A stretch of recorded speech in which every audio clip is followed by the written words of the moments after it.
Boa noite. Está no Cotel o homem suspeito de assassinar a ex-companheira em Jaboatão. O crime aconteceu na frente de 2 filhos deles.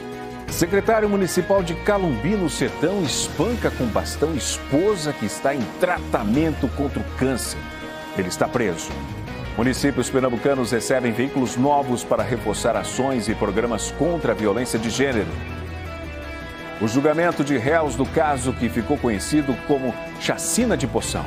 Entre as vítimas assassinadas, 3 conselheiros tutelares. 3 pessoas da mesma família morrem no Hospital da Restauração após explosão em máquina de triturar alimentos para o gado. Municípios que têm entre 20 e 50 mil habitantes serão contemplados com planos para melhorar a mobilidade urbana. E ao vivo da Encruzilhada, na zona norte do Recife, tem ceia, Papai Noel e distribuição de brinquedos para crianças carentes.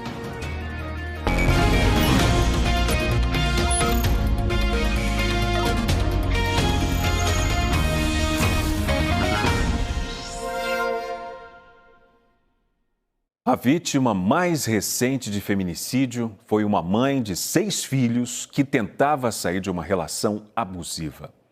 Priscila Carla Pimentel foi esfaqueada pelo ex-companheiro que não aceitava o fim do casamento. Priscila tinha 32 anos, era formada como técnica em enfermagem e tinha acabado de conseguir um emprego na área. A irmã de Priscila, que foi ao IML reconhecer o corpo, disse que o crime aconteceu por volta de 1h da tarde de ontem. Foi na casa de uma das filhas da vítima, no bairro de Cajueiro Seco, em Jaboatão. Priscila foi buscar o dinheiro que pagaria o aluguel do vestido do ABC da caçula. Quando ela estava saindo, um amigo dele chegou. O amigo dele que viu tudo e deu fuga a ele. E acordou, e na hora que ela acordou, ele e meu irmão estavam na frente e ficaram discutindo na frente. Quando meu sobrinho chegou com a roupa, ele escutou as zoadas. Aí a briga ainda disse assim, eu pensei que era só briga, como sempre tinha, de murro. Mas quando eu entrei lá, ele já estava esfaqueando a minha mãe. Eu não tive o que fazer, tia. Eu recebi o dinheiro do vestido da formatura da minha sobrinha cheia de sangue do bolso dela, moça. José Robson Santos da Silva, de 34 anos, foi preso em flagrante pouco tempo depois, às margens da BR-101, pelo assassinato da ex-companheira. Hoje, ele deixou o Departamento de Homicídios e Proteção à Pessoa, o DHPP, para a audiência de custódia. Ele tirou tudo que a minha irmã tinha, tirou o sonho, tirou os filhos da minha irmã. Aí eu te pergunto, ele foi para a audiência de custódia. Ele tem direitos humanos, né? E o da minha irmã, onde está? José Robson Santos da Silva é pai de 5 dos 6 filhos de Priscila. Eles viveram juntos por 17 anos e há 6 meses estavam separados.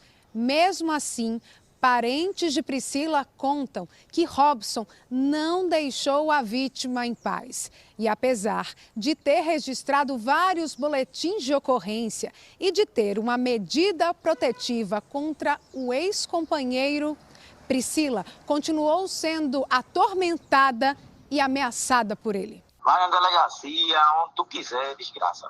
Vou dizer um negócio a você, viu? Não apareça aqui mais não. Quando ela teve realmente coragem de ir na delegacia, foi a primeira, não resolveu nada. No começo de junho, maio, passou.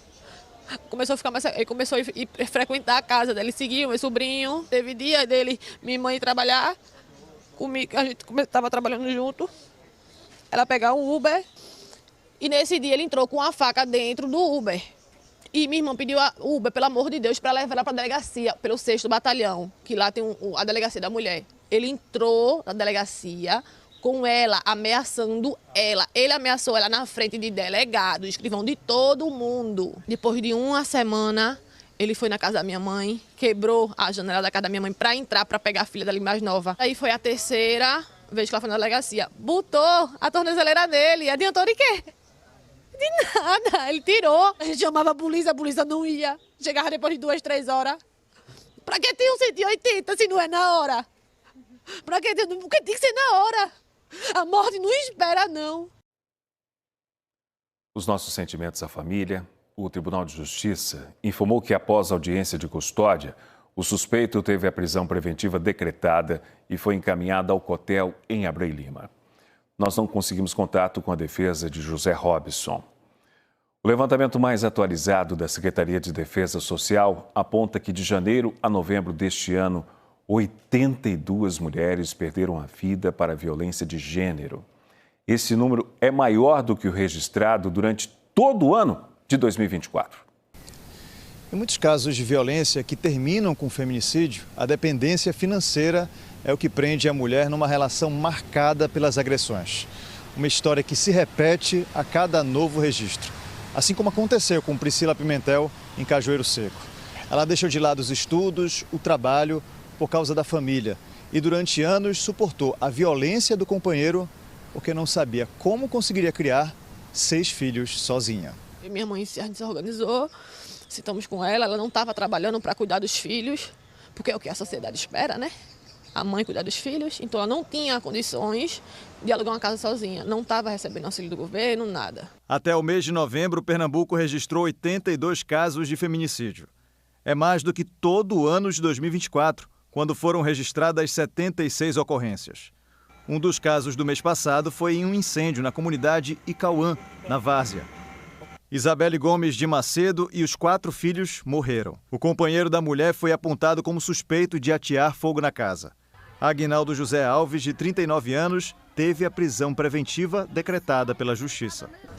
Vizinhos relataram que havia dependência financeira da vítima. A casa da minha mãe é pequena, e esses 4 filhos. Não tinha pai, ela não tinha renda nenhuma, só a renda da Bolsa Família. Essa professora de Sociologia da Universidade Federal de Pernambuco avalia que existe uma conexão direta entre a dependência das mulheres com as agressões e feminicídios. Já existem pesquisas que mostram que eu acho que cerca de 40% das mulheres que ficam completamente vinculadas à atividade doméstica, ou seja, que são dependentes dos homens, elas sofrem violência doméstica, né? Então, esse espaço doméstico para as mulheres, de maneira contraditória, que era um espaço que deveria ser de segurança, de acolhimento, muitas vezes vai ser o espaço do perigo e da agressão. Para ela, investimentos em programas de recolocação de mulheres no mercado de trabalho ajudariam a diminuir esses crimes. A gente está vivendo uma epidemia. Olha, 2024 a gente bateu recorde de feminicídio no Brasil. 2025, novamente. O Brasil é o 5º país do mundo em assassinato de mulheres. Quando a gente pensa na política, né, direcionada para a questão de gênero, de acolhimento dessa mulher, a gente tem que pensar em algo muito amplo. Cultural, política de segurança pública, de formação de profissionais, inserção no mercado de trabalho. Essa promotora de justiça explica que o Ministério Público de Pernambuco criou o programa Brotar, que reserva vagas de trabalho para mulheres vítimas de violência em situação de vulnerabilidade. A ideia é oferecer autonomia financeira, um passo fundamental para que elas rompam um ciclo de dependência. Ele cumpre, né, uma resolução do Conselho Nacional e em alinhamento com a legislação federal, de contratar, através da empresa que presta serviço ao Ministério Público, no mínimo 5% de pessoas, de mulheres vítimas de violência em contexto de violência doméstica e familiar. E nós também temos o projeto MP Empodera. Esse é um projeto que os municípios do estado de Pernambuco podem aderir para qualificar mulheres, né, capacitar mulheres para o mercado de trabalho como uma forma, né, de empoderar e garantir a autonomia e a liberdade para as mulheres e direito a um projeto de vida. E tem outro caso de violência contra a mulher que está no G1. O secretário de Esportes e Lazer da cidade de Calumbi, no Sertão, está preso por agredir a esposa. Você confere todos os detalhes desse crime apontando a câmera do seu celular para o QR Code que está aqui na tela. Imagens feitas pela nossa equipe mostram o momento da prisão do secretário Numeriano Luiz de Sá, conhecido como Nono Numeriano, que é sargento reformado da Polícia Militar.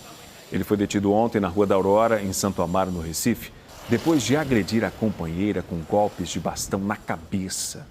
A vítima é uma mulher de 45 anos que faz tratamento de câncer. Numeriano foi autuada em flagrante por tentativa de feminicídio. Hoje, o Tribunal de Justiça converteu o flagrante em prisão preventiva.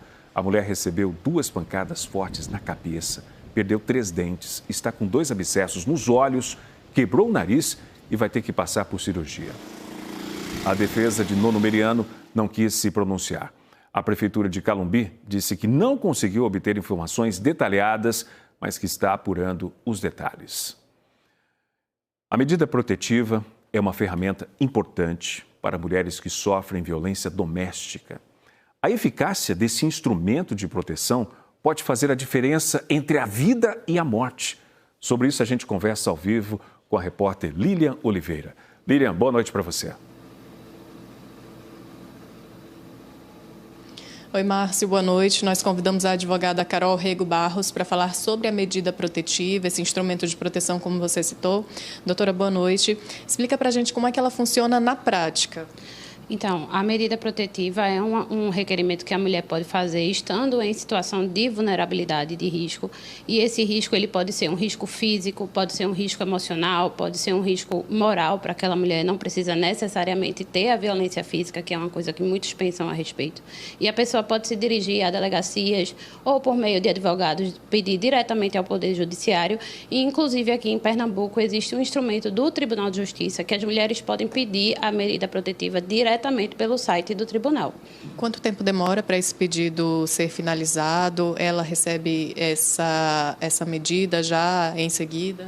Então, pela legislação, pela Lei Maria da Penha, o juiz tem até 48 horas para deferir, mas normalmente essa decisão sai em 24 horas, tá certo, da concessão. Essa medida não precisa ouvir a outra parte para ser deferida e o juiz deferindo, a mulher ela é informada desse deferimento, assim como o seu agressor também. Doutora, a gente acompanhou esse aumento no número de casos de feminicídio, né? O que é que esses números revelam sobre a realidade da violência doméstica hoje? A gente percebe que a violência doméstica, em que pese todo o movimento social que a gente vê hoje, e inclusive movimento governamental para proibir e coibir a questão da violência doméstica, ela ainda está crescente e os instrumentos de medida protetiva, os instrumentos de repressão, eles precisam vir acompanhados de alguns movimentos de educação para educar a sociedade sobre o tratamento à mulher e também um instrumento de apoio à própria vítima, porque a vítima muitas vezes se permanece ali naquele ciclo por questões econômicas, por questões de atrelado psicologicamente ao agressor, que faz com que ela não tenha força, digamos assim, para quebrar aquele ciclo. E muitas vezes, quando elas quebram, elas não têm o apoio, às vezes não têm apoio do próprio do aparato público, para aquela situação de vulnerabilidade, que faz com que ela acabe retornando para aquele ciclo em algum momento. Doutora, muito obrigada pelas informações. Carol Rego Barros, advogada. Márcio. Obrigado, Lilian. E o governo do estado reforçou hoje as ações de combate à violência contra a mulher. Prefeituras de todo o estado receberam veículos para ampliar os serviços voltados à proteção feminina. A entrega dos carros foi feita pela governadora Raquel Lira logo cedo, na frente do Palácio do Campo das Princesas. Ao todo, 181 municípios, além da ilha de Fernando de Noronha, receberam um veículo cada, porque desenvolvem ações voltadas para as mulheres. Os automóveis devem ser usados pelas prefeituras em atividades como rondas, serviços das secretarias da mulher e programas de prevenção. O estado de Pernambuco vem trabalhando muito forte para combater a violência doméstica e familiar. A gente vem fortalecendo as casas-abrigo, acabamos de lançar a Casa de Passagem. A gente agora está com esses carros, equipando todos os organismos de política para a mulher do estado de Pernambuco, fazendo formação continuada e campanha em todos os municípios do estado. Essa é uma resposta significativa desse acolhimento das mulheres vítimas de violência, porque aqui em Pernambuco, o enfrentamento à violência contra a mulher é prioridade. Segundo o governo, o investimento é de 16 milhões de reais para reforçar a rede de enfrentamento à violência contra mulheres. A cerimônia teve a presença de prefeitos e vice-prefeitos de todas as regiões, além da vice-governadora Priscila Krause, a secretária estadual da Mulher, Juliana Gouveia, deputados e representantes do governo federal.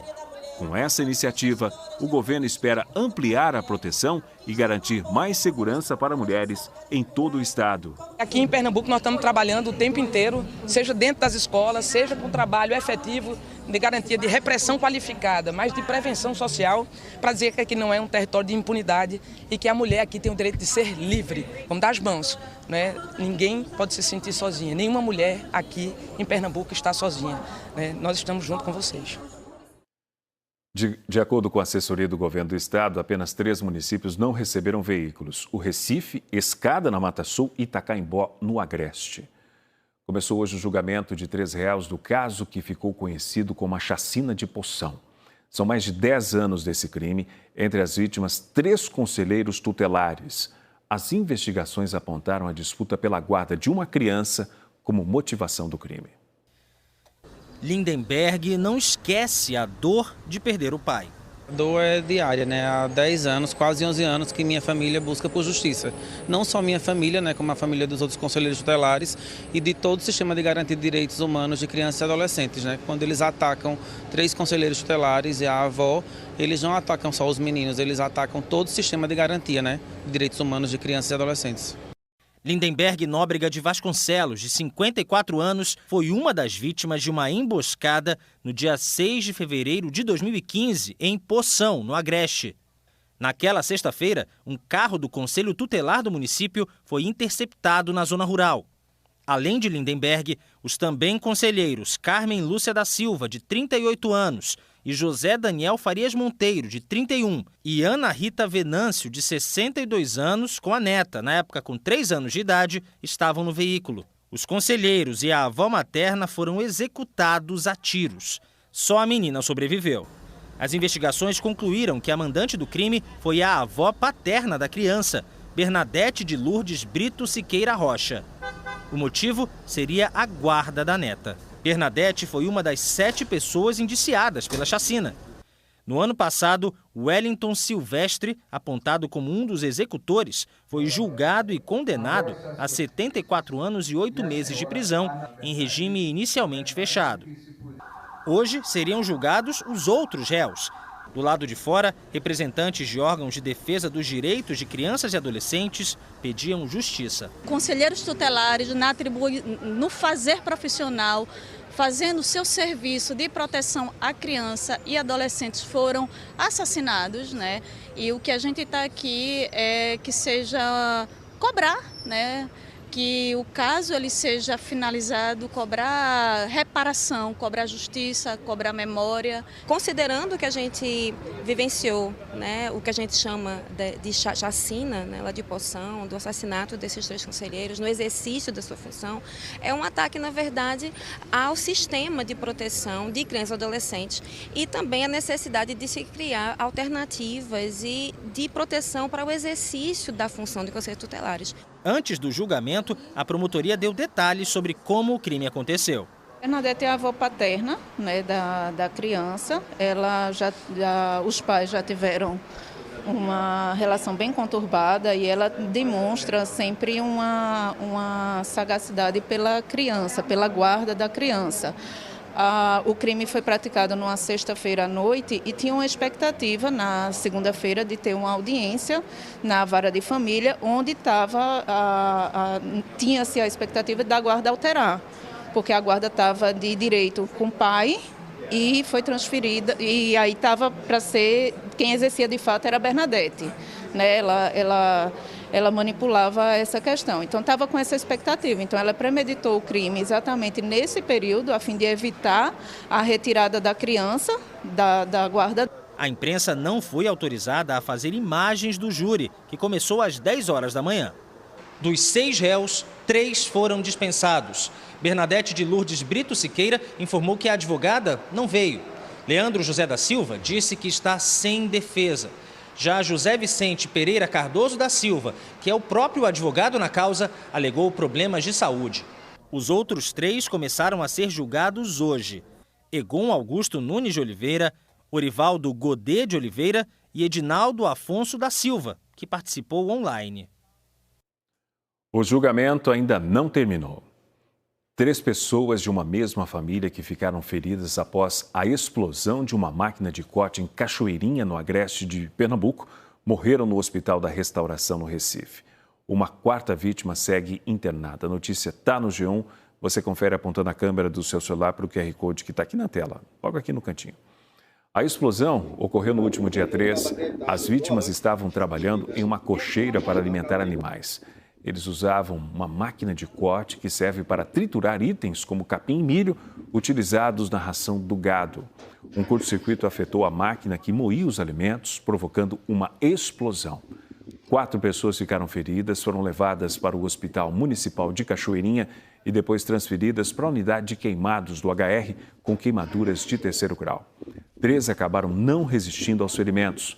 Cecília Cândida, de 18 anos, continua internada em estado grave. Depois do intervalo, uma campanha contra o tráfico de pessoas no aeroporto do Recife. E tem jantar natalino com entrega de presentes ao vivo. O NE2 volta em instantes, agora às 7 da noite. Até já.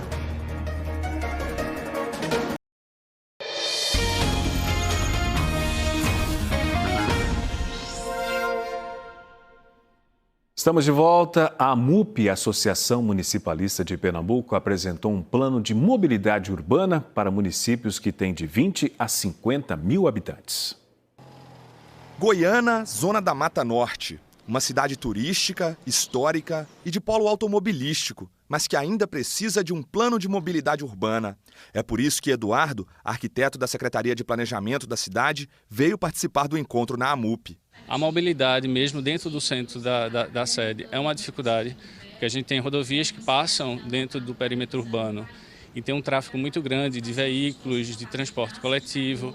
Então é uma grande dificuldade, né? Criar formas de lidar com essa questão da mobilidade. Representantes de aproximadamente 40 cidades de Pernambuco, todas entre 20 e 50 mil habitantes, participaram. Municípios que precisam construir um plano de mobilidade. A exigência está na lei federal que define as regras de organização do trânsito. São princípios de acessibilidade, desenvolvimento sustentável, integração entre modais e melhor qualidade de vida. É pensar como as pessoas vão se deslocar. Por isso, gestores e técnicos debateram o assunto na AMUP. Alberto defende que o plano seja de acordo com a realidade de cada município. E cumprir, porque o grande problema é que ninguém cumpre, tá certo? Ninguém cumpre, o próprio gestor ele devia cobrar. Aqui na AMUP, o objetivo é garantir que os municípios tenham apoio técnico e financeiro para sair do discurso e partir para o planejamento. São cidades com desafios diferentes e agora cada uma pode ter um roteiro para elaborar o próprio plano de mobilidade. A gente hoje tem uma linha principalmente com recursos do FGTS, que é o nosso programa Protransporte, via operação de crédito, para que os municípios, então, eles consigam ter esse recurso para contratação de consultorias, né, para apoiá-los nesse processo. Também pode ser adquirido esse recurso, capitaneado esse recurso, por meio de emendas parlamentares. O encontro marca o início do apoio direto da AMUP aos municípios neste tema. A associação criou há pouco mais de um mês o setor de arquitetura e engenharia. A gente vai estar junto dos municípios, apoiando, né, e ajudando eles em todo o processo, desde o diagnóstico até a implementação mesmo do plano. Em Trindade, no Araripe, o desafio é diferente. A cidade convive com o fluxo de caminhões por ser polo gesseiro. A ideia agora é construir o primeiro plano de mobilidade do município. A gente agrega em média 1.200 caminhões por dia e essa causa também um transtorno na mobilidade quanto a essa questão. Fora essa questão do trânsito na mobilidade, nós temos em pleno século XXI ruas que ainda não têm saneamento básico e também que não têm pavimentação. Então isso causa um transtorno na mobilidade do nosso município. O Aeroporto Internacional do Recife recebeu hoje uma ação de enfrentamento ao tráfico de pessoas. Equipes do Tribunal Regional do Trabalho e da Polícia Civil distribuíram panfletos e explicaram aos viajantes como funciona o esquema de tráfico de pessoas. A gente já ouve falar, mas a gente não imagina que pode estar ao nosso lado, né, acontecendo isso. A gente entra no aeroporto, a gente acha que está tão seguro e é o lugar onde mais fazem o tráfico de crianças, né? Então, para mim, assim, seria uma coisa fora do meu pensamento. O desembargador Paulo Alcântara coordena o subcomitê de enfrentamento ao tráfico de pessoas e explicou que o aeroporto é um ponto estratégico para a prevenção. Nosso trabalho aqui, essa ação, foi para conscientizar, para falar, para alertar.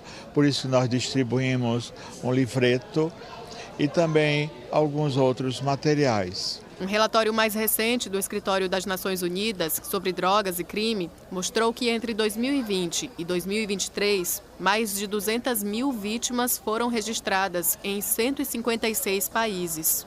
No Brasil, entre 2017 e 2022, mais de 1.800 vítimas foram identificadas.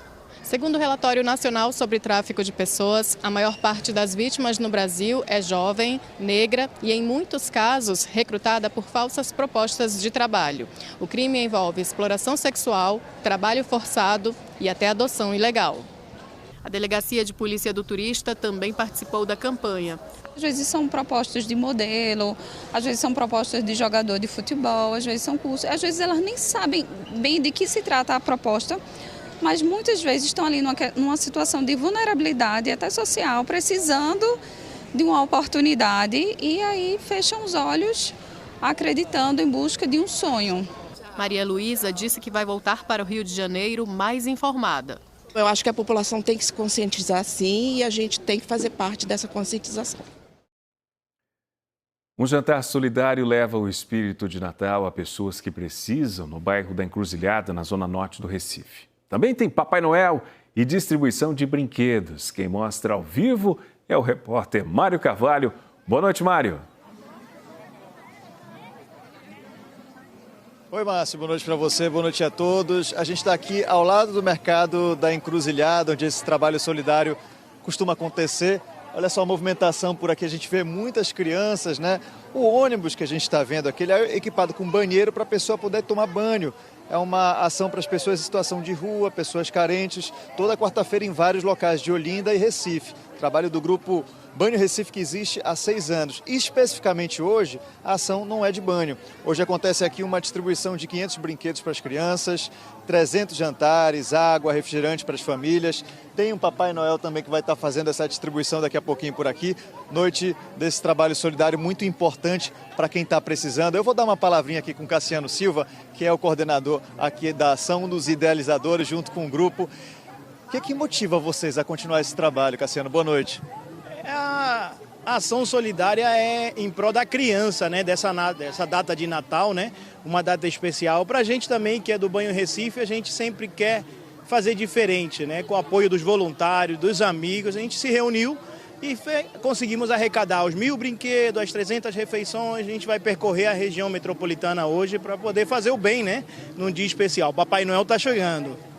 Sabe que é um trabalho 100% solidário, né, que funciona por meio de doações. Quem está assistindo pode ajudar de alguma forma? Pode, é só procurar nossas redes sociais, né, @Banho Recife. Lá tem tudo, dê uma olhadinha e vem fazer parte do Banho Recife. Qual é o retorno que vocês têm ao fazer um trabalho como esse? Que a gente sabe que não é uma questão financeira, é uma questão sentimental, uma questão de ajudar, né?